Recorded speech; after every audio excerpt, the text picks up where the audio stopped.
Welcome to ஸ்டீ happy home. இன்றைக்கி நம்ம கிச்சனில் பார்த்திங்கன்னா நாட்டுக்கோழியை வச்சு நம்ம ஒரு கோலா உருண்டை செய்ய போகிறோம். ஏற்கனவே நம்ம பார்த்திங்கன்னா பாய்லர் கோழிலையும் மட்டன்லேயும் செய்வோம். ஆனால் நாட்டுக்கோழி நம்ம உடம்புக்கு ரொம்ப நல்லது. அந்த நாட்டுக்கோழியை வச்சு நம்ம ஒரு ருசியான ஒரு கோலா உருண்டை எப்படி செய்கிறதுன்னு வாங்க போய் பார்க்கலாம். கோலா உருண்டைனா நம்ம மட்டன், சிக்கன், அப்புறம் பார்த்தீங்கன்னா வெஜிடபிள்ல வச்சு செய்யலாம். யாருமே நாட்டுக்கோழியில செய்யறது இல்ல. ஃபர்ஸ்ட் டைம் நான் நாட்டுக்கோழியில இதை ட்ரை பண்ண போறேன். நாட்டுக்கோழி நம்ம உடம்புக்கு நல்லா இருக்கும். அதே மாதிரி பாத்தீங்கன்னா அதோட டேஸ்ட் ரொம்ப நல்லா இருக்கும். அதனால இது எலும்பா இருக்கும். பாத்தீங்கன்னா இதுல பாதி பாத்தீங்கன்னா உங்களுக்கு எலும்பாவே இருக்கும்.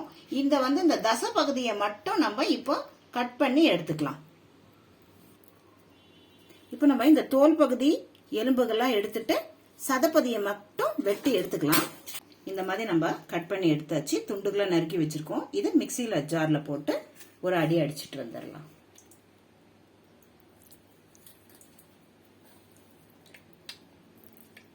நம்ம இதை கொஞ்சம் தண்ணி இல்லாம சேர்த்துக்கலாம். ரொம்ப மைய அரைக்காம ஒரு கொரன்ற பதத்துல அரைச்சு கொண்டு வந்துடலாம். நம்ம அரைச்சு கொண்டு வந்துட்டோம். இதை ஒரு மிக்சிங் பவுலுக்கு மாத்திரலாம். அரைச்ச சிக்கன்ல பாத்தீங்கன்னா 1 ஸ்பூன் அளவுக்கு பிளைன் மிளகாய் தூள் நான் சேர்க்கிறேன். கொஞ்சம் சிக்கன் மசாலா, அடுத்தது பாத்தீங்கன்னா கொஞ்சம் மட்டன் மசாலா, பாத்தீங்கன்னா நெக்ஸ்ட் பாத்தீங்கன்னா கரம் மசாலா. நம்ம என்ன நான்வெஜ் செஞ்சாலும் கொஞ்சம் மஞ்சத்தூள் சேர்த்துக்கணும். அதனால நான் மஞ்சத்தூள் கொஞ்சம் சேர்க்கிறேன். தேவையான அளவு உப்பு சேர்த்துக்கலாம்.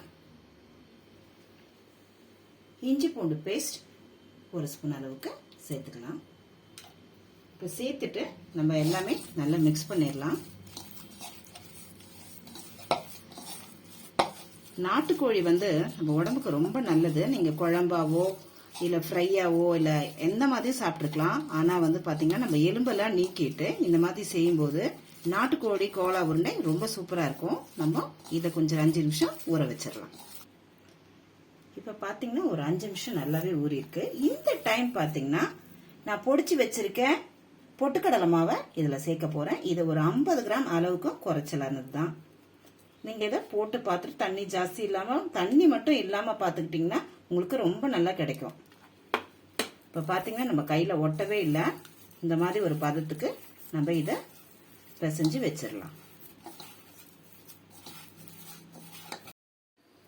இப்ப நம்ம நாட்டுக்கோழி கோலா உருண்டை செஞ்சுட்டு இருக்கோம். அதுக்கு பாத்தீங்கன்னா எல்லாமே ரெடி பண்ணி வச்சிருக்கோம் பேஸ். இப்ப 2 பச்சை மிளகாய் சேர்த்துக்கலாம். ஏன்னா நிறைய நம்ம மசாலா ஏற்கனவே சேர்த்திருக்கோம். 2 பச்சை மிளகாய் போதும். நான் பாத்தீங்கன்னா ஒரு 2 பெரிய வெங்காயத்தை பொடிசா நறுக்கியிருக்கேன். அதை இப்ப சேர்க்க போறேன்.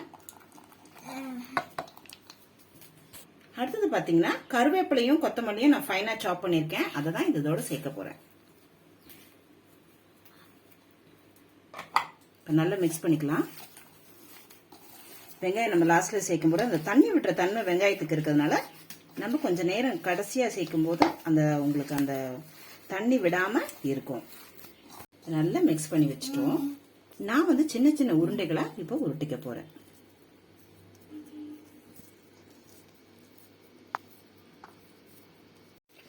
நம்ம பிரெட் கிராம்ஸ்ல உருட்டி மேலே போட்டு எடுத்து ரெடியா வச்சிடலாம். இது மாதிரி ஒன்னொன்னா போட்டு எடுத்து வச்சிடலாம். இந்த மாதிரி நம்ம எல்லாத்தையுமே இப்போ உருட்டி வச்சிட்டோம். இப்போ பாத்தீங்கன்னா நம்ம பொரிச்சு எடுக்கிறதுக்கு தேவையான எண்ணெய் சூடாயிட்டு இருக்கு. எண்ணெய் நல்லா சூடானவுடனே சிம்ல வச்சுட்டு ஒவ்வொன்னா போட்டு எடுக்கலாம். நல்லா சூடாயிருச்சு எண்ணெய். நான் சிம்ல தான் வச்சிருக்கேன். இப்போ நம்ம ஒன்னொன்னா போட்டு எடுக்கலாம். தண்ணி சேர்க்காம இருக்கும்போது இது விண்டு போகிறதுக்கு உங்களுக்கு பிரிஞ்சு போகிறதுக்கு சான்ஸே இல்ல. கொஞ்சம் கவனமா செஞ்சா இந்த டிஷ் ரொம்ப சூப்பரா வரும். ஒரு 2 நிமிஷம் ஆனவுடனே நம்ம இப்ப திருப்பிடலாம். மிதமான இதுல வச்சுக்கலாம். நல்லா ஆயில் சூடானவுடனே நீங்க சிம்ல வச்சிருங்க. 2 மினிட்ஸ் நல்லா ஆகட்டும். இப்ப 2 நிமிஷம் ஆயிடுச்சு. நம்ம மிதமான சூட்ல தான் இருக்கு. ஹை ஃப்ளேம்ல வேண்டாம்.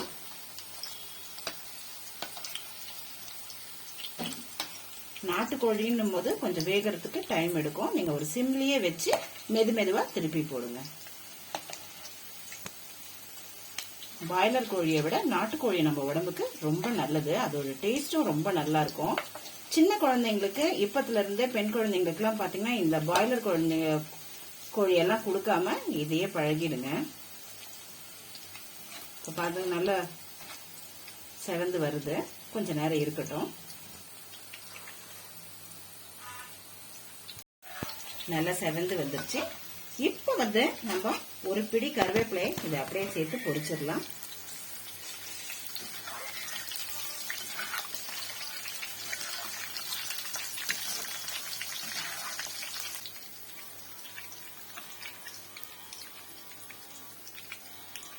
இதோட ஷேப்போ இது விண்டு போகாததுக்கு காரணம் இதுல நம்ம தண்ணியை சேர்க்காம செஞ்சதுனாலதான். நீங்களும் இதே மாதிரி வீட்டுல நாட்டுக்கோழியை வச்சு இந்த கோலா உருண்டைய ட்ரை பண்ணி பார்த்துட்டு எப்படி இருக்குன்னு ஸ்ரீ ஹாப்பி ஹோம் சேனலுக்கு நீங்க உங்க கமெண்ட்ஸை அனுப்புங்க.